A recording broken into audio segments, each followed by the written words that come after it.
35 years. It's hard to imagine that Sonic has come so far, but here he is, still running after several decades. And don't be mistaken, this is a huge achievement. To clarify the scope of this feat, just look at other platformers.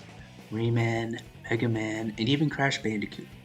Many of these early platformer mascots were cherished back in their time, but eventually faded, only getting a few games here and there, with Rayman Legends being Rayman's recent game. But not Sonic. The blue blur has somehow stayed around for all this time. That's nothing short of a miracle. Pair of bananas. Oh, great heavens! Well, Sonic has had its fair share of bad games. Some people may call that an understatement, with your Sonic 06s, your Secret Rings, your Rise of Lyric, your Black Knight, and your Lost World. You would think that Sonic would either stop getting releases that often, or quit running entirely. But then again and again, he comes back. But I think that the next time Sonic fails, it could spell the end for the franchise indefinitely. Now, what do I mean by that? Well, let's take a dip on the flip side and find out.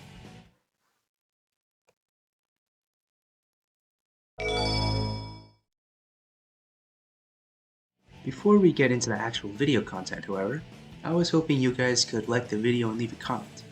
Free to chat anytime, so if you have any questions about the video, just let me know, and I can talk. Recently, YouTube hasn't been recommending my videos to people that often, so I really appreciate you leaving a like. And if you want to see more of this kind of content from me, even though I'm more of a gameplay kind of guy, you subscribing and leaving a like lets me know what you want to see from me. Oh, thanks for looking at this quick message, and back to the video. To start, let's talk about Sonic's first major hurdle, Sonic 06. Following up on Sonic Heroes and Shadow the Hedgehog, never again. The Sonic team needed a big game to show the fans that they still got it. I'm not going to do a full deep dive on this game, but let's just say the game was very unfinished and buggy. It didn't help that Sonic Team and Sega were marketing it like it was some big event too, like it was a return to the classic adventure-style games, although all it served to do was bring down the franchise's credibility and cause it to be more of a laughingstock, especially because Mario Galaxy released the very next year. Ow. Well, do you want to know what else came out the next year? Secret Rings! Oh boy, that game did not help at all. Now thankfully, Sonic Team were able to rebuild their reputation thanks to games such as Sonic Colors and Sonic Generations in 2010 and 2011 respectively. Sorry Unleash. If only your Werehog levels weren't that long. And of course, there were other blunders here and there. But those were seen more as spin-offs rather than mainline games, so it didn't detract from the success of those previous games. I'm not a big fan of Lost World, and not many people back then were fond of the game ditching their boost system in favor of a parkour system. And the whole game just felt like you were playing Mario Galaxy but on mobile. So the reception to the game was pretty mixed, and discussion was pretty divided. Still, it could be worse, and then it was. Oh. Sonic Boom.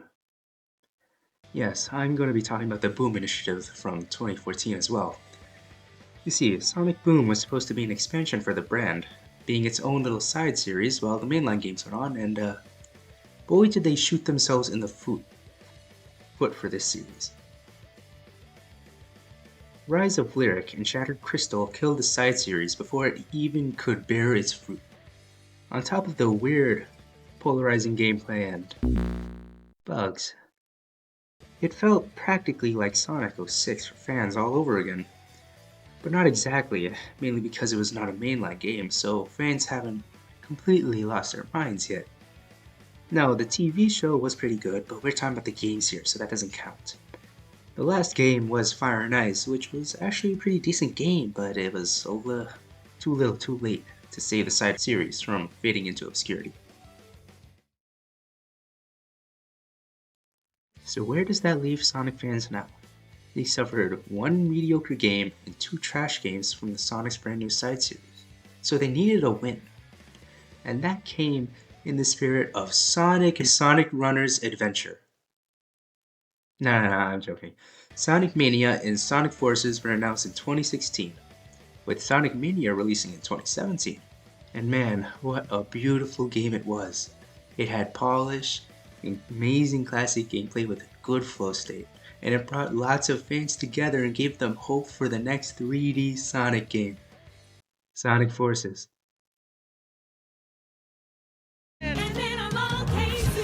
Now, I'm sure many of us know Sonic Forces as being dookie when it released, but the reception to it was alright, to say the least, when it came out. From the trailers and the story, it was trying to be something that it wasn't, shaping up to be a great adventure, and it only took around 3 hours to beat. Yikes. Fans felt disappointed, to say the least, but they didn't hate the game that much yet, because this was still the honeymoon period, right? But when that honeymoon period ended,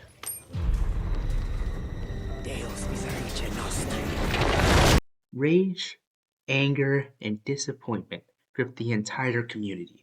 People were not happy with this game, and it truly felt like the Sonic franchise was over. I want to make a quick side note here. Starting from '06, we had a few amazing games, the adventure games, followed by some mediocre games, Heroes and Shadow, and we had a huge stinker which was '06.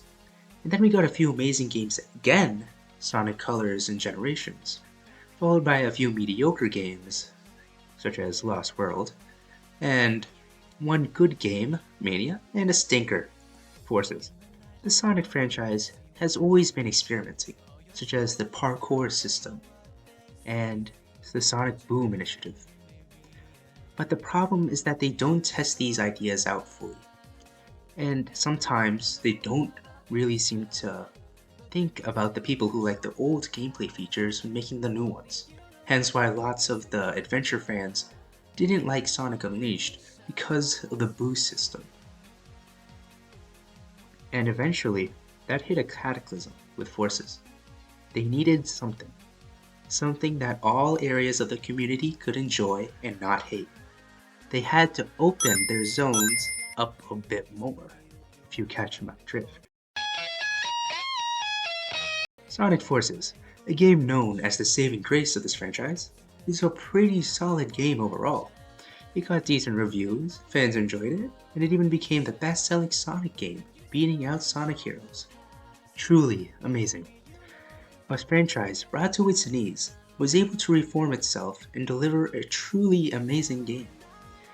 And now, I know some people are gonna say, Sonic Forces is actually mid. But you cannot deny what it did for the franchise.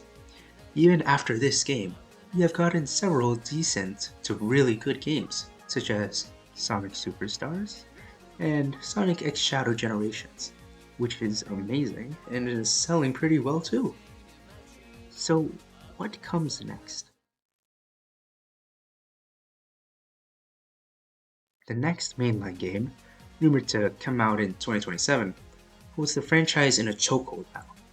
If it fails, that would mark 3 major dips in the franchise's history, and would leave fans with little to no hope for the game after it.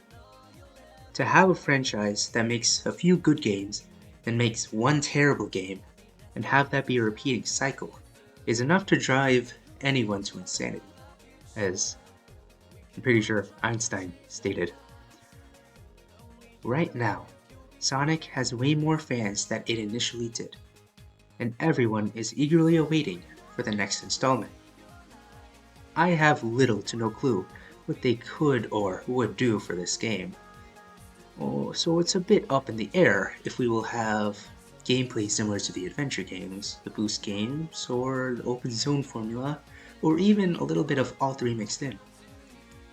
All I know is that hype in the community is building up rather rapidly, and it all depends on the first look that we get at this game.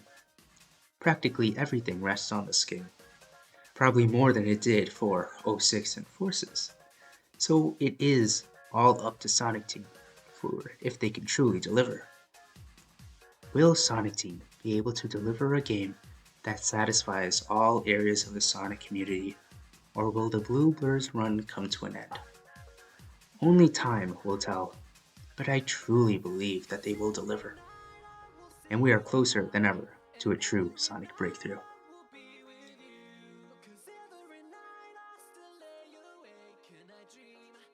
If you enjoyed the video, make sure to leave a like, and if you want to give me some constructive criticism or criticism, you can leave a comment. Subscribe if you want to see any more content like this from me. If you have gotten to this point in the video, thanks a lot for staying with me until the end, and I hope to see you again on the flip side.